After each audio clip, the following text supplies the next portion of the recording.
estamos frente a un momento histórico, al menos en la provincia de Santa Fe, para discutir diferentes temas, porque estamos en las puertas de que se reforme la Constitución provincial. Y uno de esos temas, nosotros aspiramos, y creemos que es absolutamente necesario, tiene que ver con incluir en la Constitución provincial temas vinculados con el ambiente, con la defensa de nuestro entorno, porque estamos en un momento bisagra.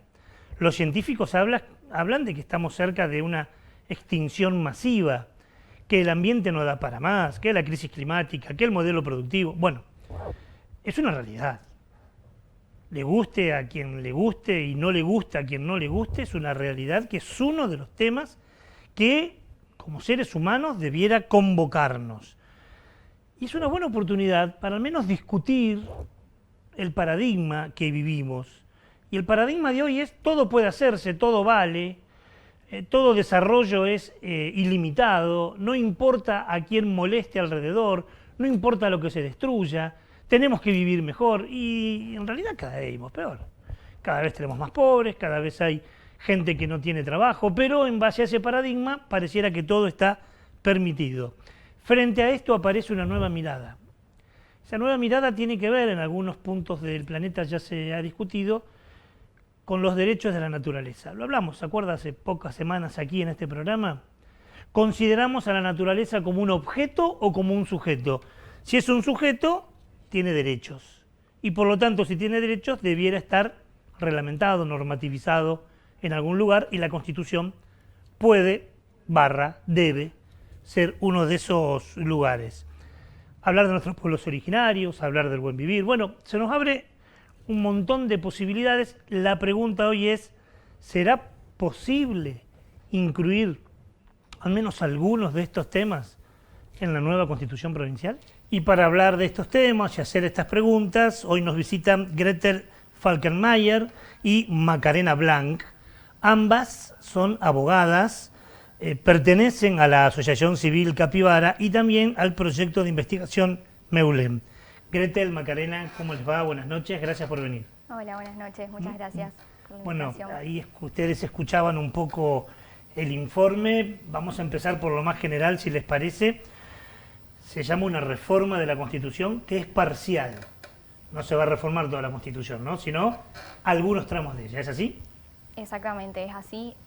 Solamente hay habilitados algunos temas para poder modificar la Constitución específicamente.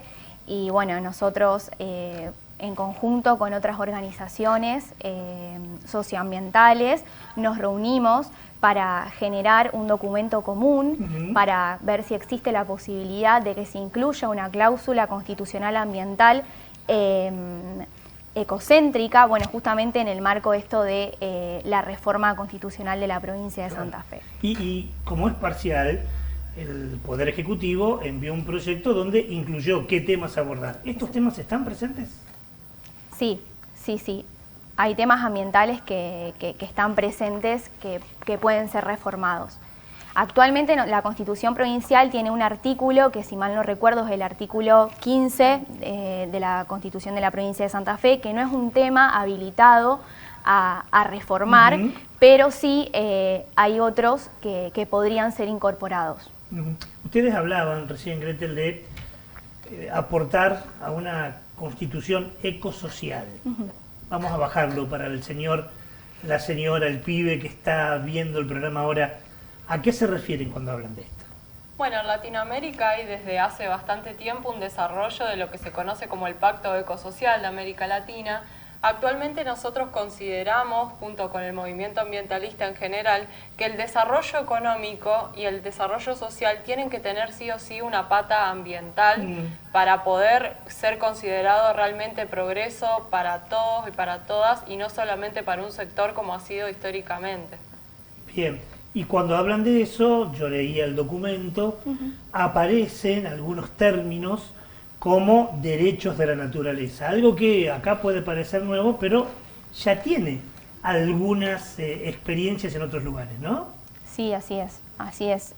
Incluso la Constitución Provincial de Entre Ríos si mal no recuerdo. Que fue reformada hace Así es, poco. sí, también tiene. Por eso la idea es, digamos, generar un piso de derechos que sean incluidos en nuestra Constitución provincial y, como también vos decías hace un ratito, que la naturaleza sea considerada un sujeto de derechos. ¿No es muy ¿cierto? loco eso? ¿No es muy utópico?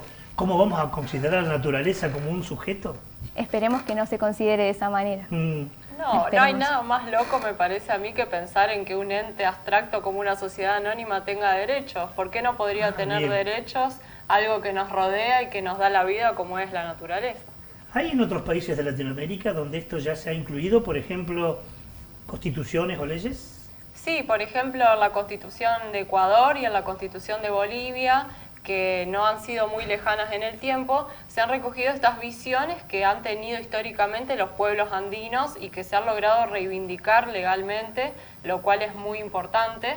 Pero también se puede reivindicar estos derechos por vía judicial, que en nuestro país incluso ha pasado de tener sentencias que ya hablan en clave ecocéntrica y no antropocéntrica, Claro. considerando siempre al hombre como el principal beneficiario de toda la existencia. Yo decía hace poco aquí en este programa y también en nuestro hermanito menor, que es Onda Verde Radio, decía que hace poco Naciones Unidas llamó a hacer las paces con la naturaleza, a amigarnos con la naturaleza. Uno no se amiga con algo, sino con alguien, ¿no? Me parece que es un buen elemento a tener en cuenta. En Naciones Unidas mismo le da una entidad de sujeto, Sí. no de objeto a la naturaleza. Y también creo que hay ordenanzas, ustedes corríjanme si me equivoco, pero Santa Fe, en Rosario, en Entre Ríos, que van en ese camino, ¿no? Sí, totalmente. En Santa Fe tenemos la ordenanza 12.541, que ha sido una lucha de las organizaciones para que no se aplique glifosato en el ejido urbano, y allí se han declarado los derechos de la naturaleza en uno de los artículos. En ese documento que ustedes hicieron, aparece, es para entregar a los reformadores, ¿no? Así es, sí. ¿Y qué aparecen? ¿Qué sugerencias les dan? Bueno, por supuesto, repetir de nuevo esto de considerar a la naturaleza como un sujeto de derechos, también incluir la protección de los derechos al agua, al suelo, a la biodiversidad, a los humedales. También me los anoté para no olvidarme, Dale, puntos dale. Importantes, Dale, claro. Garantizar, por supuesto, el derecho humano al agua y a un ambiente sano. Sí, promover la participación ciudadana, entre muchos más. Ustedes dicen promover la participación ciudadana. ¿Qué sería? ¿Que haya especies de plebiscitos o algo por el estilo cuando haya un tema que nos convoque y que tenga que ver con el ambiente?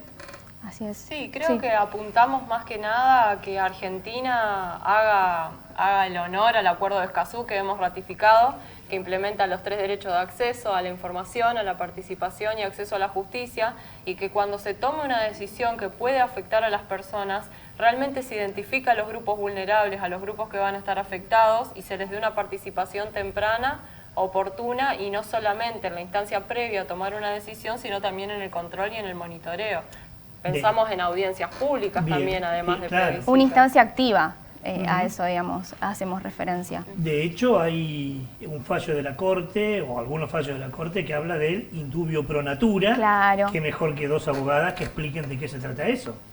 Bueno, el principio indubio pro natura proviene, como te comentaba en la radio, del indubio pro reo, ¿no? De ante la duda de una situación, tomar la decisión más favorable al reo. En el caso de la naturaleza, implica este principio que cuando se va a tomar alguna decisión en una instancia, en una obra, en algún proyecto, si existe alguna duda de cuál es la consecuencia que puede haber sobre la naturaleza, siempre se esté a la decisión más favorable para la misma. Recuerdo algunas consultas populares que se hicieron en la Argentina y que demostraron a comunidades absolutamente a favor de la defensa del ambiente, ¿no? Nosotros hablamos con la gente de Loncompue, con la gente de Esquel, que son algunos de los que me acuerdo, a lo mejor hay otros, que fueron consultas populares para que la gente decida si estaba a favor o no de la instalación de un proyecto minero que podría afectar al ambiente, y en ambos casos, más del 80% de la gente votó en contra de la instalación del proyecto, a favor del cuidado del ambiente. Y digo, y no quiero ser mala onda, pero teniendo en cuenta estos antecedentes, me parece que hoy la clase política se va a cuidar mucho de volver a poner esos mecanismos de consulta, ¿no?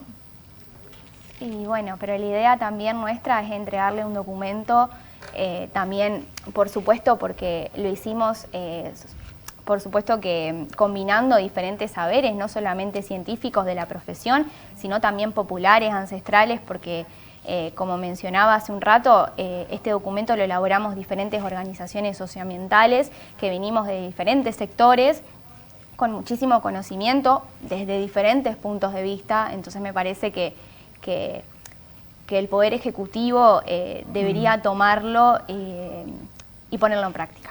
Pero además, digo, da de bruces con ese falso axioma de ambiente o producción.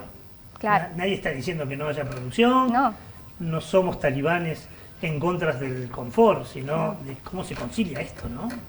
Sí, creo que hoy en día un ejercicio de la gobernanza, sea del partido que sea, no puede dejar de tener en cuenta que el ambiente en el que vivimos, la economía y la sociedad están indisolublemente unidos y que con la crisis climática y ecológica que estamos viviendo, o como comentabas vos, las enfermedades que están padeciendo las personas, hoy en día no se puede dejar de lado la protección del ambiente a la hora de gobernar. Es un reclamo de la ciudadanía que tiene que ser tenido en cuenta. Que no les pregunté, que sería importante que digan antes de saludarlas y agradecerles por estar acá. Y algunos puntos más que quizás quisiéramos decir. Contarles que, bueno, está en práctica en la provincia el Consejo Económico y Social. A nosotros nos parece que tendría que llamarse Consejo Económico, Social y Ecológico, tener la faja ambiental en él, que debe haber evaluaciones de impacto ambiental que sean acumulativas, que se hagan en instancias del proceso que realmente puedan servir, que la provincia de Santa Fe tiene una deuda histórica con los pueblos indígenas, que se los pueda reconocer su preexistencia cultural, el derecho a las tierras, en líneas con el artículo 75, inciso 17 de la reforma de la Constitución Nacional del año 94. Bueno, como se ve, el documento es completito, y en breve estará en las manos o en los despachos de los reformadores para que lo tengan en cuenta, ¿sí?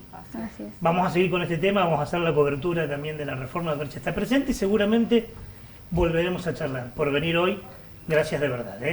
Muchas gracias. Gretel, Macarena estuvieron aquí en los estudios de Cable Video, de Veo, para hablar sobre esto, lo que nosotros lo venimos abordando ya en repetidas oportunidades. Nos parece fundamental. Ojalá que quienes tienen que escuchar, escuchen, y que quienes tienen que actuar, actúen. Porque acá me consta que hubo reuniones en diferentes puntos de la provincia, se juntaron diferentes organizaciones y colectivos para elaborar este documento, que va a ser entregado, y es un aporte, tanto que la clase política habla de la democracia, de democratizar la democracia. Bueno, aquí está. Acá está lo que muchos piensan. Ahora es el turno de escuchar y actuar.